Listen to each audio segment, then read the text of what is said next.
Hello, thank you, and welcome to Chain Reaction. I'm Kevin Bridges, and today I'm interviewing a man who is a friend of mine. I'm a huge fan of his work. It's Frankie Boyle.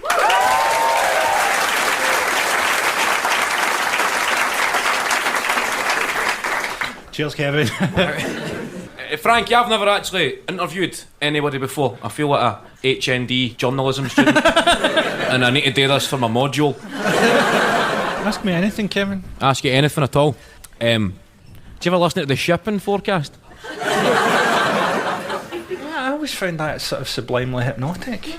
See, I bought a boat this year. Oh, yeah, of course. And I listened to the shipping forecast, try to get into the sort of maritime lifestyle, and it never made any sense. But you've been on the boat? I have been on the boat. It was a very cold day, and you drove it like a maniac from Clydebank around Loch Lomond.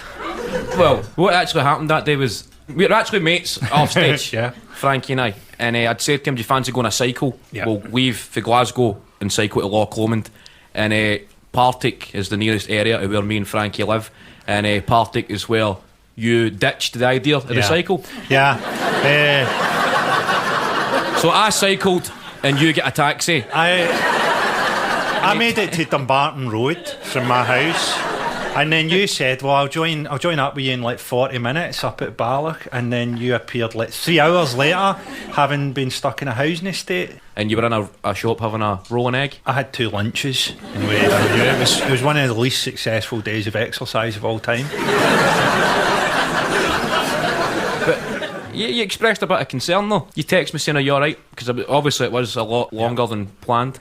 I've found that I met you when I was maybe 19 in here. We were shared a bill together for the first time, and I'm watching your set and I'm just going, that guy must be brutal. But you're actually a lovely guy. You've got one of my favourite birthday presents of all time is from yourself. You bought me a Skeletric set. Aye, that's right, yeah, for your 21st? For my 21st.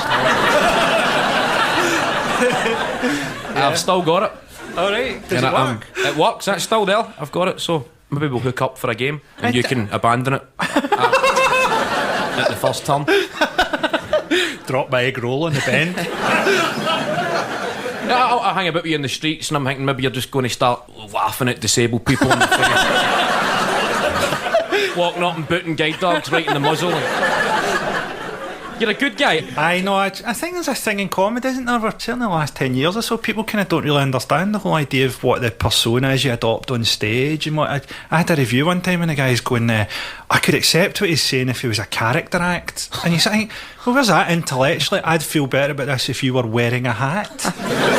You know, it doesn't really bear up to an examination. Would you ever consider that? Would you ever consider just wearing a hat? Hat off. It's me. I think things would be a lot easier. Things are a lot easier if you just go, oh yeah, I'm a pub landlord or a preacher or whatever. Do you know what I mean? People seem to be able to deal with that a bit better than I'm a comedian. But, you know, that's kind of their problem. When we started, you sort of took me under your wing, and I'd always ask you advice, and it got to the stage I thought, I don't know if he's the guy I should ask advice.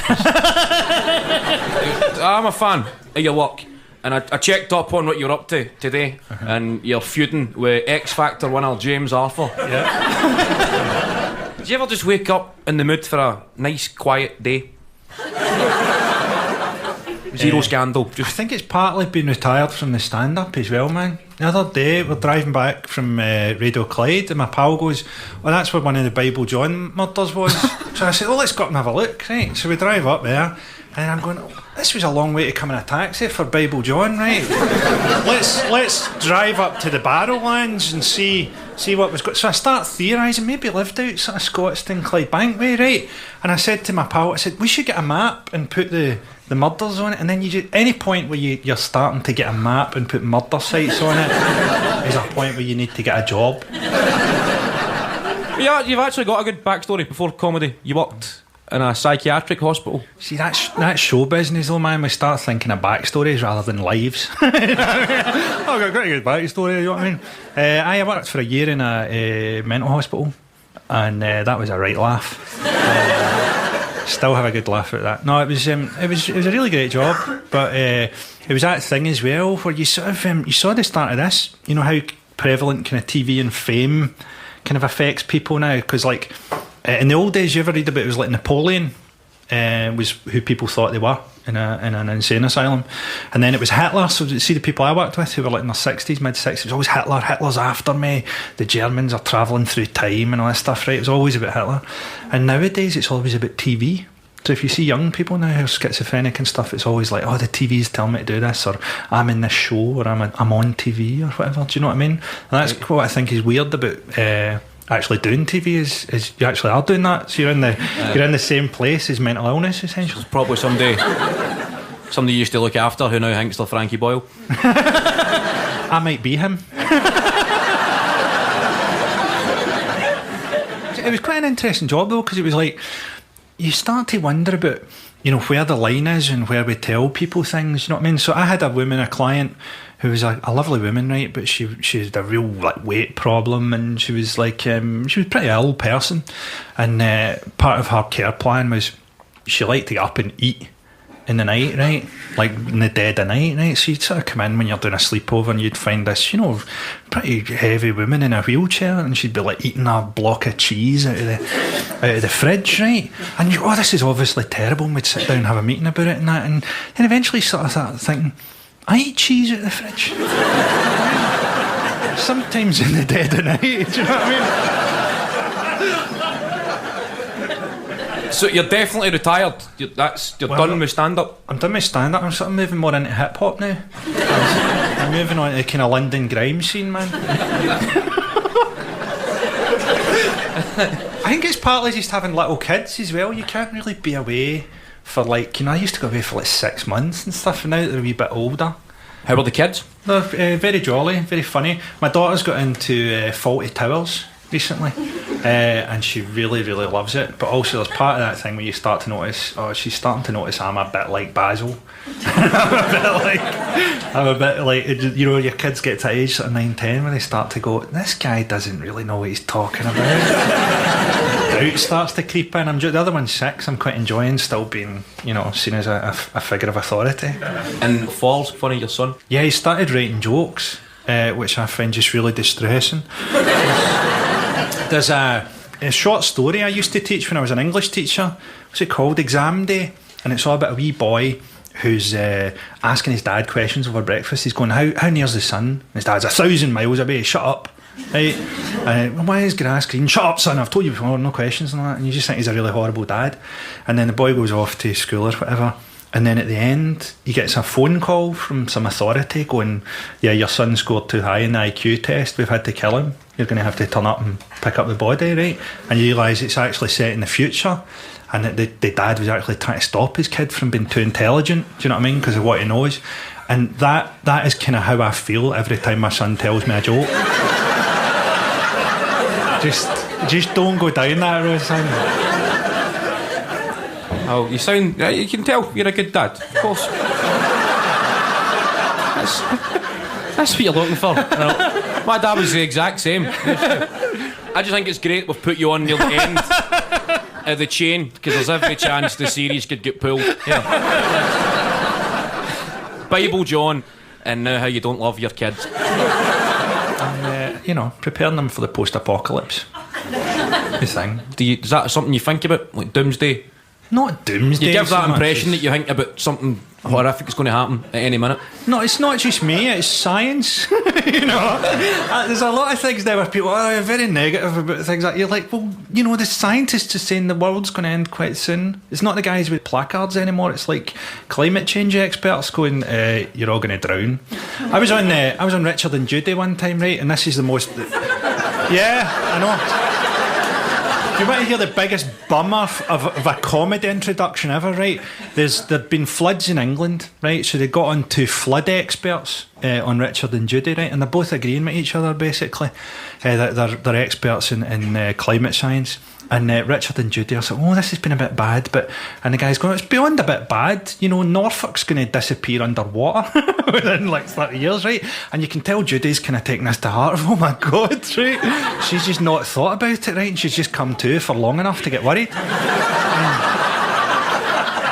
Richard tries to kind of smooth the whole thing over, right? And he goes, yeah, but there's things like the Thames flood barrier, so, there's still stuff we could do. We're not necessarily going to, sink beneath the waves. And he's trying to sort of move on. And just as he does that, the climate change guy goes, yeah, but the Thames flood barrier took 25 years to build. There's no chance.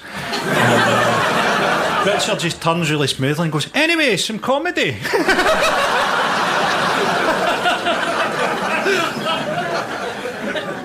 Do you watch the show Doomsday Preppers? It's basically guys, I don't mean to be flippant, I know there's something horrific that's going to happen if we don't up our game, but I just don't think about it every day because I'll be gone. I know that sounds selfish, but the life expectancy in Scotland is not great. I was in a shop, East End of Glasgow. I had to buy a 70th birthday card, and the guy just looked at me. We can do your 40 and a 30, mate, but we don't stock it. It's guys that have just got they've got huts and they've got loads of tinned food and just basically stocking up for the day it's game over. The world gets Control Alt deleted, and it's you can't help but think these guys are just nutters. Yeah, but you're making a valid point. I put my blue bin out and my green bin and that sort of stuff. I take precautions. Well, there's that side to it as well, isn't there? Where you sort of ever worried you get about it, you go, it's probably not going to help me cleaning out my jam jars. Probably not going to avoid species extinction. So you don't miss the stand-up at all? No, man, because it's kind of, when I get into comedies, like when I started, it was kind of the sort of job you did because it didn't have any consequences.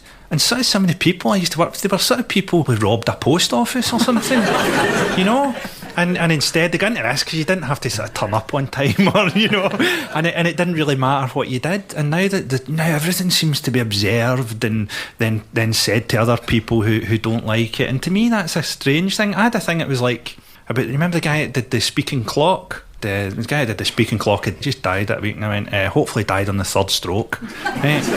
And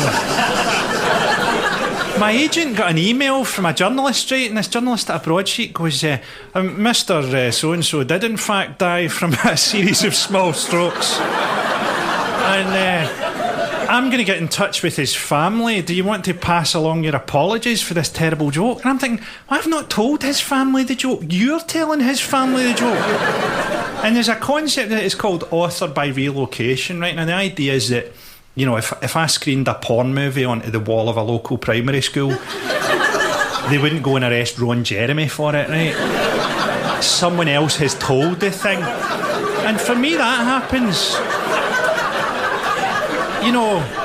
The papers are telling these jokes to the only people that won't laugh, putting it in the front of the door. This is terrible. Well, to you it is, It's probably the first time anybody's opened up a sentence with, if I screened a porn movie on the side of a local primary school. Let's hope so. So I've actually took a year out as well this year, and we've been hanging out and stuff, and I just get this overwhelming boredom. Yeah. That's why I'll always go back to the stand-up. I'm filling my days. I don't have kids, so I'm trying to fill day. I think I've discovered about 20 new things that I'm not very good at. I'm playing badminton, I go to boxing training, a Spanish class, just chasing some void. Once you feel that sort of void, that's when you start writing again. Yeah, that's very true. I mean, I've got the kids, so they kind of fill that void with screaming. So I kind of feel alright about that, do you know what I mean? It takes about a day for their voices to stop echoing round my head for me to get bored. See, I've got daytime TV. That's what I've got as an alternative to kids. I'm starting to think a free Parker pen just for inquiring is a good deal. That's how much. That's the rut I've slipped into. No, I'm coming across as I'm about to blow my brains out here. I'm a happy guy. I've just talked to you for 5 minutes. You're like this cheerful comedian, and now you're suicidal, man. You talked about the TV shows. Did you enjoy Mock the Week and the panel shows? Did you? No, I totally hated doing all that. I don't know any comedian that enjoys being on a panel show. No, there's a real thing about particularly on panel shows where you're kind of been told what to talk about, and you would just desperately try and convince them the sort of things that a kind of 55-year-old exec producer is going to think would be hilarious. Do you know what I mean? He's like, oh, Andy Murray's falling over at the tennis or something like that, right? And you're going, trust me, mate, it's rubbish. Like, let's try and talk about. So you try to get them to talk about kind of more relevant stuff, but it's partly that thing if you're just going mad. Try to do 5 minutes that week on it was raining at the golf. You're eventually just going to go absolutely mental, and and partly you're trying to collapse those discussions as well because you've got something more interesting. So they'd have an interesting story, maybe right at the end we'll talk about the war or something. You know what I mean? And you're trying to get there. So occasionally you just come in and try and collapse the scrum. You know what I mean? But everyone was great for all the tension on those things. I always got on with everybody really well and never fell out with anyone. And do you know what I mean? For all the kind of artificial tension, you think, do those people get on? I mean, everyone was always great. But part of it's just the nature of a lot of things now. It's a kind of magazine culture where people go, if you see someone doing a show where they visit China, they didn't even want to visit China because at the point where they're famous enough to get that show where they visit China, they live in a golden house and they've got like the talking robot off Rocky 3 and they're getting dragged away to China. You know what I mean? What made Mock the Week exciting was, to use a football analogy, it was like they would have the subject of the week's news, playing a bit of patient build-up play, and then you would just come in with this horrific stud showing 2 foot face high challenged and it was hilarious to see the reactions mainly. I used to quite enjoy the reactions as well. Do you see yourself going back on TV in any way? I don't think anybody does. Doomsday Preppers. Yeah. You're a football fan? Aye. You're a Celtic fan? Yeah. Feel the tension. Yeah, I've still got that thing. I kind of torn between the fact, I kind of love supporting Celtic and I love the whole kind of thing, and at the same time finding football a bit sort of unconsciously gay. Do you know what I mean? I'm all for consciously gay. Do you know what I mean? I love Oscar Wilde. All the stuff I loved growing up was gay. It was Joe Orton, was all that kind of stuff. But that whole thing in the west of Scotland where it's a whole load of middle-aged men fretting about a young guy's groin injury. Do you know what I mean? And then all just getting in their tight shorts and huddling in the... I thought, this is weird. And also, there's a slight extent, right? This is what I feel about football a bit. I think it's maybe something we created to sort of celebrate the worst in ourselves. Do you know what I mean? Footballers are in many ways the worst humans. And so you look at Star Trek, right? Star Trek is a kind of thing where we say, what would happen if we let our stupid, impulsive side, Kirk, override our rational side, Spock, right? And it's kind of a rational thing, Star Trek, going, what about that, right? And in a way, I think football's a bit like that. It's going, what would life be like if you just never read a book and you just practiced running and lifting weights in your thighs? And, you look at a dog sometimes, you envy a dog, you look into its eyes and you go, I quite envy that dog, because all it's got to think about is eating and when it's going to get out for a run. It wouldn't be that different if you looked in Scott Brown's eyes.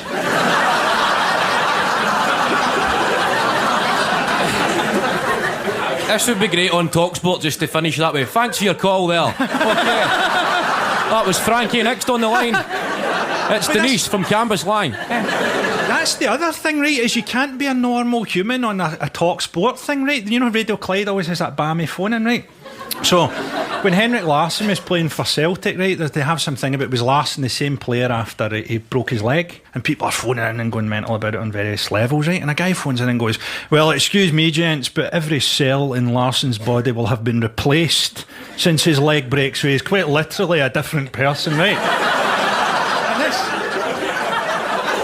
And this guy trying to take it down to sort of Descartes sort of rationalism, do you know what I mean? They just absolutely explode in rage and cut him off, and I think it's the only interesting thing that's been said about it.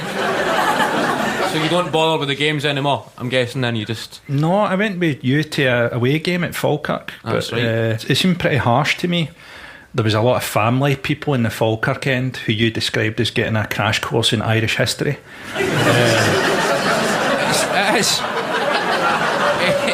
It's educational, Scottish football. You've got the history lesson, and now you've got the economics with the Rangers crisis. And it's Celtic fans that know. I reckon every single Celtic fan could enter a business administration course at HNC level.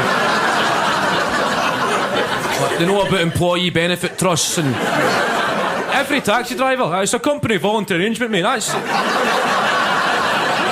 that door's no shot right, pal.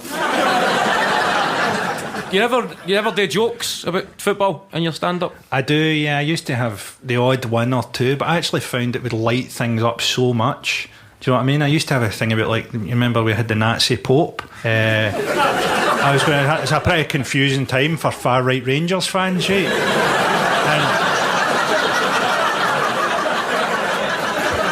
So I find if you had anything else of interest to say, Scottish people are so interested in that they're like, wait a minute, mate, get back to the sectarianism. You know what I mean? You couldn't really go anywhere.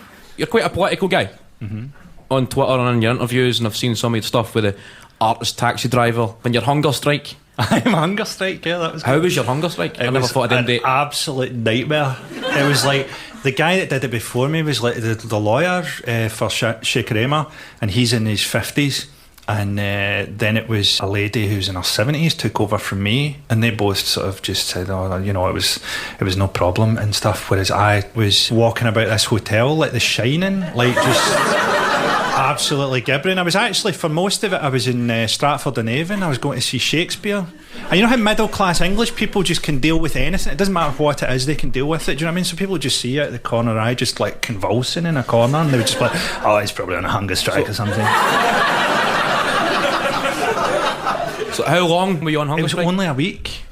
And that was part of the thing, was I meant to do a week and then write about it, you know, try and draw some attention to the plight of these guys in Guantanamo and Sheikh Raymer in particular.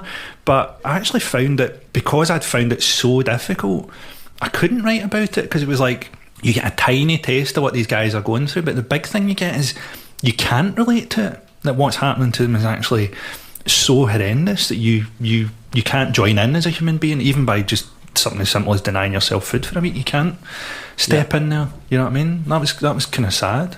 I feel a bit guilty that I text you for a barbecue. I thought it would be a joke. I never realised the deep moral implication of the place you were in at the time. I apologise. So your politics, and obviously we've got the referendum vote next year's Scottish independence. Yeah, well, it's weird. It's weird for me just being back, you know, because I've been back for a few years now, having lived in England for a bit and stuff, and just getting back into that whole negativity Scottish mindset. I kind of romanticise about Scotland being this foreign country. We could get our own plug sockets. And a big like 7-pronger, big ugly. And that kickstarts the economy. Anybody visiting, you need to buy your plug sockets, mate. It's a British plug socket. I think even just the vote will be exciting. Scottish people filling in official forms while still having their own belt and shoelaces. But I think the campaign's just been really lily-livered. I think the big problem in Scotland is you have a culture, a vibrant Scottish culture, right? You don't hear any of that in the campaign. The campaign, it's always like, you know what I mean, Alan Cumming, and, you know, it's Alex Salmond, and it's all these awful people who actually hate Scottish culture. You know what I mean? I did an interview once with one of the Scottish broadsheets, and I was going, you know, the thing about the Scottish middle class is they hate Scottish people, and they don't like, you know, they don't like Irvine Welsh, they don't like Billy Connolly, they don't like James Kilman, they don't like anything. And she was going, oh, that's so true. And I was going, well, why don't you put that in the interview? And she goes, oh, I couldn't. I also think, you know, we've got a country covered in mushrooms in a year to think about this.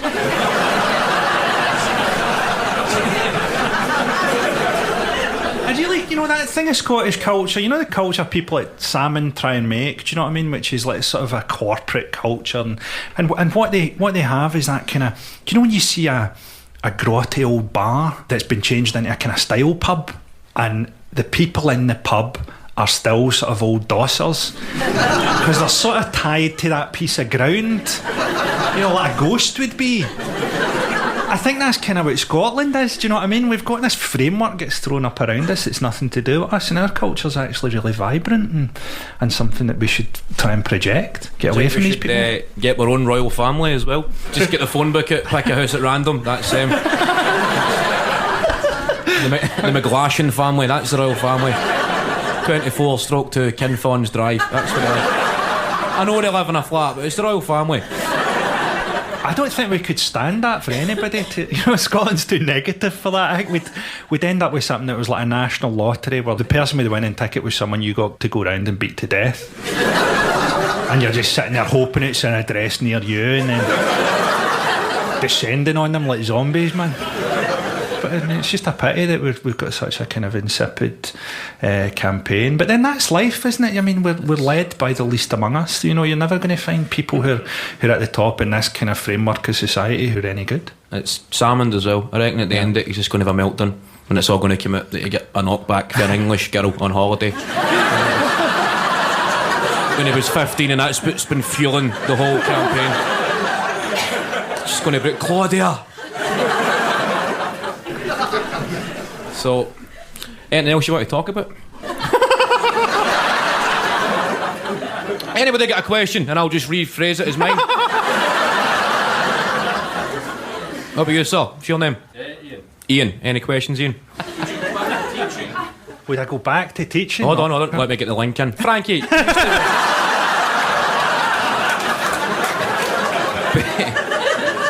Before stand-up, you were a teacher.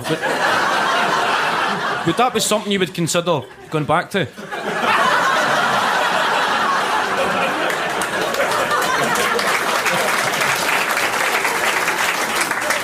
I'm sorry, I just think it's a stupid question.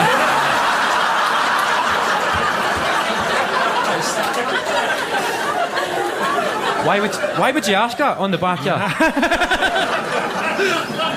There's nothing interesting about teaching. Much as I've tried to mine it for comedy in the past. Cheers for that, mate. Nothing. Who's the biggest prick you've met? I don't know. I've been quite lucky in that I've almost met no real wallopers. I actually find like you don't meet many kind of people you don't like in show business because actually they're all so wrapped up in themselves that it's kind of hard for them to even come out to annoy you. Do you know what I mean? Because they're generally Googling their own name. That's why I'm going into grime. Why shouldn't I be a great grime MC? So, Frankie, good luck with the grime scene. And it's been a pleasure talking to you. Ladies and gentlemen, please give it up for Frankie Boyle.